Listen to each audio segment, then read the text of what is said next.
नमस्कार, माझं नाव सागर सुनील बुरुडे. मी राहणार शाहूगाव, तालुका शाहूगाव, जिल्हा अहमदनगर.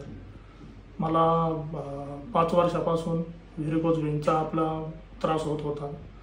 त्यानंतर मी भरपूर इलाज वगैरे केले. त्याच्यानंतर त्याचं जखम तयार व्हायला लागली. जखम तयार झाल्यानंतर त्याचा थोडा अल्सरचा डाग पडायला लागला. अल्सरचा डाग पडल्यानंतर तर ते दुखणं थोडं वाढतच गेल्यामुळं मला काही कळेनाच नेमकं काय झालं म्हणून. तर मी एक जवळच्याच आमच्या डॉक्टराकडे गेलो. तर त्यांनी ते निदान केलं का हे नाही का व्हेरिकोज व्हेन्स आहे म्हणून. तर त्यासाठी मी यूट्यूबवर सर्च केलं व्हेरिकोज व्हेन्ससाठी महाराष्ट्रात कोणते डॉक्टर वगैरे आहेत का त्यासाठी. त्यानंतर मला डॉक्टर प्रशांतजी मोरे सरांचा यांचा नंबर भेटला.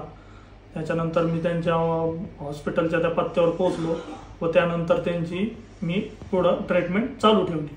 व ट्रीटमेंट चालू ठेवल्यानंतर मला जवळजवळ त्यांनी 2-3 बँडेज करण्यासाठी सांगितले. जवळजवळ 10 दिवसात 15 दिवसातून समजा मी महिनाभर बँडेज वगैरे केले. तर तेवढ्यात मला भरपूर चांगला प्रतिसाद मिळाला त्यांच्याकडून आणि माझा पाय वाचला एवढं सांगू इच्छितो. त्याप्रमाणे मी डॉक्टर प्रशांत मोरे सरांचा यांचा आभारी आहे आणि त्यांनी माझे पाय वाचवल्याबद्दल त्यांचे आभार मानतो.